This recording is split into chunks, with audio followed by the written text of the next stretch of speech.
the personal story, the beginning. I was thinking about talking to you, and I was thinking about being 10 years old and sitting at my parents' kitchen table and making a book. You know, and I was like taking tinfoil and coloring pieces of colored paper, making the illustrations and writing the story and being very happy, and that's what I do now. I mostly do living stories.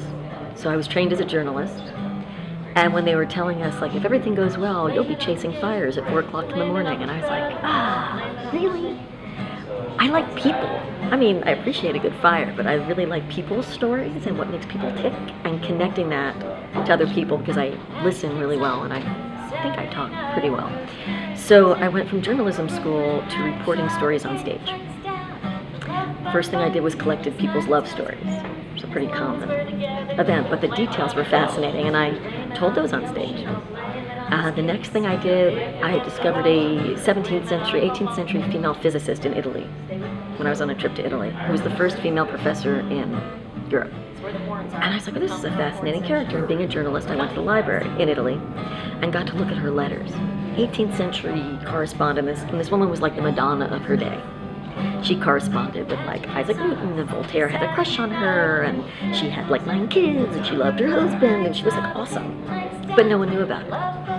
So I came back to the States and started researching female physicists. And at this point, 1995, internet bulletin board, hot big thing. And I got on this internet bulletin board through a friend of mine who was a mathematician, and I said, I'd like to talk to female physicists. And there were a lot in Boston, so I went to Boston. And I interviewed these women, and what was striking was the woman in the 1800s in Italy, 1700s, was interested in water. Her thesis was to divide water into 12 parts. And then I meet this woman from India at Boston University in 1995, and she's like, well, my research has to do with water. I'm interested in looking at the component parts. And it's like, whoa. And from there, I wrote back to the bulletin board and said, you've all been so gracious, could I send you my script? And they said, well, forget the script, come perform at our schools. And I spent the next 2 years booking a tour online, which again, 1995, this is like, you know, Austin Powers or whatever. It's like very like online booked performance tour.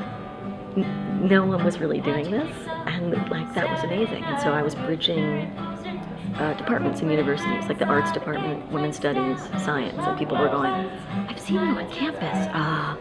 My name is Sharon. Like, I'm Bob. I'm a scientist. I'm an artist. We can be friends. But it was great. It was awesome. And from there, I did a story about I was living in New York City in Brooklyn, about a post office program that collected needy kids and families' letters to Santa anonymously and gave them to anonymous Santas. And I traveled around the country for almost 10 years, going to people's living rooms, their corporations, the post office lobby, and telling this very funny but pointed story about fulfilling these letters and getting it all wrong and realizing that wasn't it. And that was the book I was telling you about, which became this guy. And so it went, this guy, and went back to print. So this journalism training, stage training, ended up going right back to a solid print format that tells people how they can do this. How do you host a party? How do you answer a needy kid's letter? How do you get into the anonymous giving vibe? So that, in a nutshell, very large nutshell, is how all the pieces fit together. So I hear a story that needs to be told. As a journalist, I research it. As a creative person, I tell it. And now increasingly with music. So it's full circle with an add-on.